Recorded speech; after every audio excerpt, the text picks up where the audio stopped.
नमस्कार छात्रों। हिंदी लोक भारती कक्षा 10वीं। छात्रों, आज हम इस वीडियो में देखने वाले हैं गिरधर नागर कविता, जो कि मीराबाई इन्होंने लिखी है। छात्रों, कविता पढ़ने के पूर्व हम मीराबाई इनके बारे में कुछ जानकारी प्राप्त करेंगे। मीराबाई का परिचय। मीराबाई बच्चों, मीराबाई एक मध्यकालीन आध्यात्मिक कवित्री और कृष्ण भक्त थी।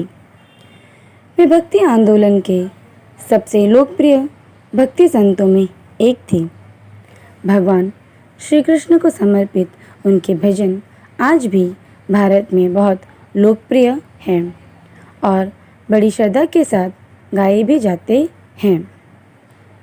बच्चों, मीराबाई का जन्म राजस्थान के जोधपुर में एक राजघराने में हुआ था। वे बचपन से ही अपने पिताजी की कृष्ण भक्ति से प्रभावित हुई थी। उनकी शादी राणा संगा के बड़े पुत्र भोजराज के साथ हुई थी, पर मीराबाई इस शादी से खुश नहीं थी, क्योंकि वह कृष्ण को ही अपना सब कुछ मानती थी। वह उनसे प्रेम भी करती थी। विवाह के कुछ समय बाद उनके पति भोजराज का देहांत हो गया। बच्चों, ये उस सदी की बात है जब सती प्रथा हुआ करता था। उनके पति की मृत्यु के बाद उन्हें भी पति के साथ सती करने का प्रयास किया गया, किंतु मीराबाई इसके लिए तैयार नहीं हुई। वो अपने परिवार से दुखी थी। वे संसार की ओर से विरक्त हो गई और फिर उन्होंने साधु संतों की संगत में हरि कीर्तन करते हुए अपना समय व्यतीत करने लगी। पति की मृत्यु के बाद वो और भी अधिक कृष्ण भक्ति में लीन हो गई।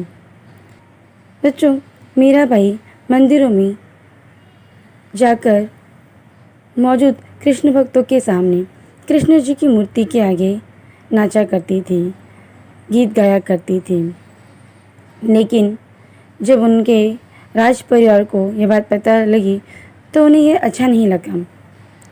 कई बार उन्होंने मीराबाई को विष देकर मारने की कोशिश भी की, लेकिन अपने परिवार के इस व्यवहार से वे दुखी होकर द्वारका चली गईं।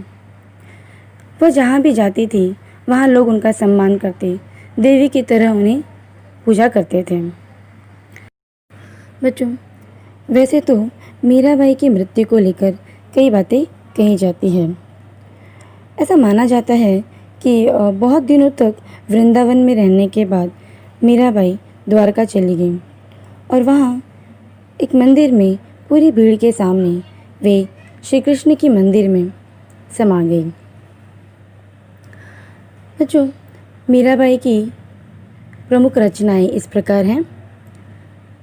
नरसिंह जी का मायरा, गीत गोविंद, राग गोविंद, राग सोरठ के पद आदि। पद्य संबंधी। बच्चों, मीराबाई के सभी पद उनके कृष्ण आराध्य के प्रति ही समर्पित हैं। उनके पदों का मुख्य स्वर भगवत प्रेम ही होता है।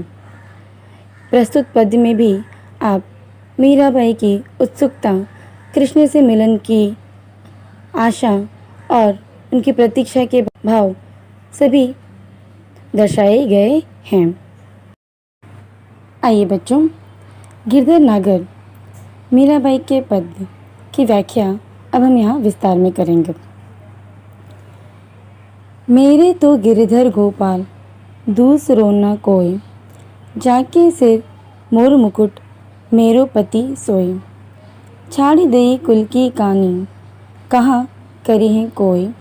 संतन रीग बैठ बैठी, लोक लाज खोई। असवन जल सींच सींच, प्रेम बेल बोई। अब तो बेल फैल गई, आनंद फल होई। दूध की मतनी बड़े प्रेम से बिलोई। दूध की मतनी बड़े प्रेम से बिलोई, माखन जब काढ़ लियो छाछ पिए कोई। भगत देखी राजी हुई जगत देखी रोई, दासी मीरा लाल गिरधर तारो अब मोही। बच्चों, इस पद्य में हम देखते हैं मीरा अपनी व्यथा बताते हुए कहती है, मेरे तो गिरधर गोपाल दूसरों ना कोई।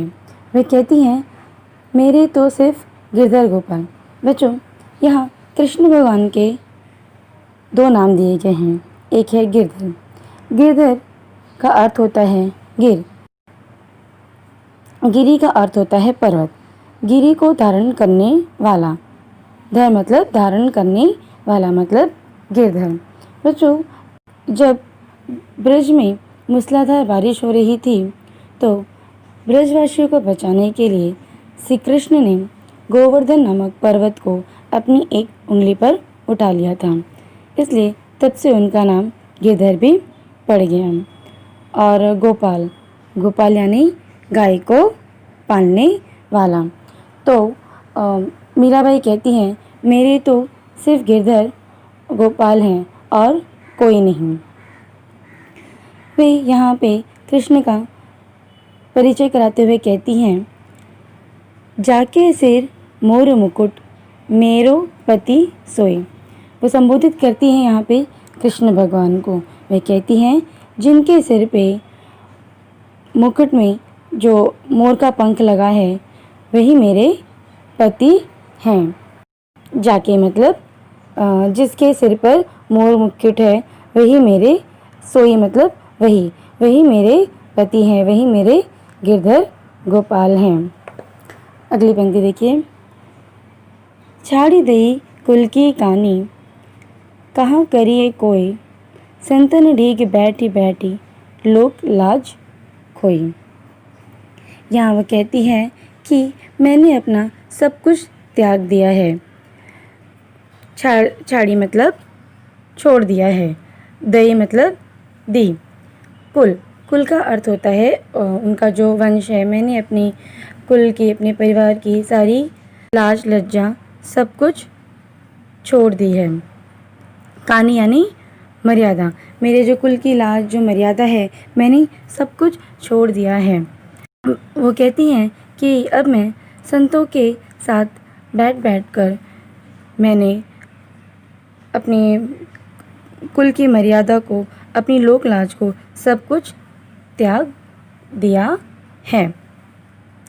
उन्हें अभी कोई लोक लाज नहीं, कोई लज्जा, कोई शर्म नहीं है। असुवन जल सेंच सेंच प्रेम बेली बोई। असुवन, असुवन का अर्थ है आंसू, बेली, बेली यानी बेल। छात्रों, मीराबाई यहाँ कहती हैं कि मैंने अपनी अश्रु रूपी पानी से कृष्ण के प्रेम रूपी बेल को सींचा है।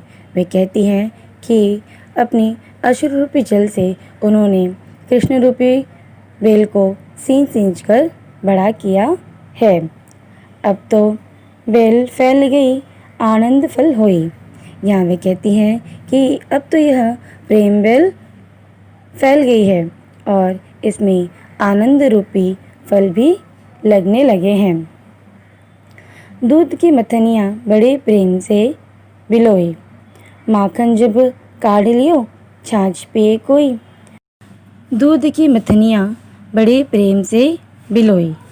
मथनियाँ, मथनियाँ मतलब बच्चों मथानी जिसे कहते हैं, जिससे दही, ये एक ऐसा पात्र है जिससे दही मथा जाता है और मक्खन निकाला जाता है। बिलोई, बिलोई का अर्थ होता है मिलना। यहाँ मीराबाई कहती हैं कि मैंने दूध जमाने के पात्र में जमे दही को मथानी से बड़े प्रेम से भिगोया है, मतलब उसे बड़े प्रेम से मिलाया है और उसमें से जो मक्खन निकला है वो मक्खन को वहाँ कृष्ण रूपी मक्खन कहती हैं। वो कहती हैं जब दही मतने के बाद जो मक्खन निकला है वह कृष्ण रूपी मक्खन को उन्होंने खुद ले लिया है और मक्खन निकलने के बाद जो उसमें छाछ बच जाता है, जो उसका पतला तरल पदार्थ बच जाता है, उस छाछ रूपी पानी को उन्होंने जगत के लिए मतलब दूसरों के लिए छोड़ दिया है। आगे देखें। भगत देखी राजी हुई, जगत देखी रोई। दासी मीरा लाल गिरधर तारो अब मोही। भगत, भगत का अर्थ है भक्त। मीराबाई यहाँ कहती हैं कि जो भी कृष्ण के भक्त हैं, जो भी कृष्ण के भक्त हैं, उन्हें देखकर वे प्रसन्न होती हैं। लेकिन जगत, जगत यानी संसार, संसार का व्यवहार देखकर उन्हें बहुत दुख होता है, उन्हें रोना आता है और वे कृष्ण भगवान से कहती हैं, हे गिरधर लाल, मैं तो आपकी दासी हूँ, अब आप ही मुझे इस संसार रूपी भवसागर से मेरी नैया को पार लगाओ। दूसरे पद्य की व्याख्या देखें। हरि बिन गुणगति मेरी, तुम मेरे प्रतिपाल कहिए, मैं रावरी चेरी। हरि, हरि यहाँ पे कृष्ण भगवान के लिए संबोधित किया गया है। कुण, कुण का अर्थ होता है कौन। गति मतलब आश्रय देना। यहाँ मीराबाई कहती है, हे हरि, हे कृष्ण, आपके बिना मेरा कोई नहीं है, मुझे यहाँ कोई आश्रय देने वाला नहीं है, अर्थात आपके सिवा मेरा इस संसार में कोई और ठिकाना नहीं है। तुम मेरे प्रतिपाल, प्रतिपाल मतलब पालन करने वाला। रावरी, रावरी चेरी, रावरी चेरी का अर्थ है आपकी दासी। मीराबाई यहाँ कहना चाहती है, इस पंक्ति में कहना चाहती हैं कि हे कृष्ण, आप ही मेरे पालन करता हो, मेरे आश्रयदाता हो और आपके सिवा मेरा कोई नहीं, मैं आपकी दासी हूँ। आदि अंत निज नाव तेरो हिमाए फेरी, बेर बेर पुकार कहूँ प्रभु आरती है तेरी। आदि मतलब दिन रात, नाव मतलब नाम, हिमायू मतलब जाप करना, फिरते रहना, माला जपना। मीराबाई यहाँ कहती है, हे प्रभु, मैं दिन रात आपके नाम की ही तो माला जपती रहती हूँ। मतलब मीराबाई यहाँ दिन रात कृष्ण के नाम की ही माला को फेरती रहती हैं और वे बार बार, बेर बेर मतलब बार बार वे कृष्ण को पुकारती हैं और वे कहती हैं कि मैं आपके दर्शन की इच्छा रखती हूँ, मैं चाहती हूँ कि आप मुझे अपने दर्शन दें। वो कहती है कि मैं कृष्ण के त्रिव दर्शन की लालसा में हूँ। यह संसार विकार सागर बीच में घेरी, नाव फाटी प्रभु पाल बांधो बुढ़त है। यहाँ मीराबाई कहती है कि हे प्रभु, यह संसार किसी भी प्रकार से मुझे अच्छा नहीं लगा, यह संसार पूरी तरह से दोषों और विकारों से भरा हुआ है। वह कहती हैं और इस संसार में मैं फंस गई हूँ।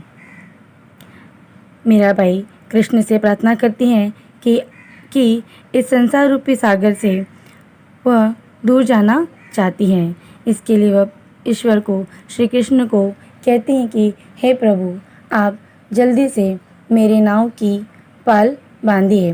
मतलब वह इस संसार से दूर जाना चाहती हैं, अन्यथा वो कहती हैं कि यह जीवन नौका इस संसार सागर में डूब जाएगी, आप मुझे यहाँ से निकालिए। बिरहनी पीव की बाट, जैव्यो राख लियो नेरी, दासी मेरा राम रटत है, मैं शरण हूँ तेरी। इस पंक्ति में मीराबाई कहती है, हे प्रियतम, मैं आपकी वीरणी की तरह इंतज़ार कर रही हूँ। मतलब मैं आपकी वाट राह देख रही हूँ और आपकी प्रतीक्षा कर रही हूँ। मीराबाई कहती हैं कि हे प्रभु, हे नाथ, मैं आपकी दासी हूँ और मैं सदा आपके नाम का स्मरण करती रहती हूँ। मैं आपकी शरण में आई हूँ। मीराबाई यहाँ कहना चाहती हैं कि वे दिन रात प्रभु के नाम का स्मरण करती हैं और वे उनकी शरण में जाना चाहती हैं। तीसरे पद्य की व्याख्या देखिए। फागुन के दिन 4 होली खेल मना रे, बिन करताल पखावज बाजे, अड़हद की झनकार रे। बिन सुर राग छतीसु गावे, रोम रोम रणकार रे। सील संतोख की केसर घोली, प्रेम प्रीत पिचकार रे। उड़त गुलाल लाल भयो अंबर, बरसत रंग अपार रे।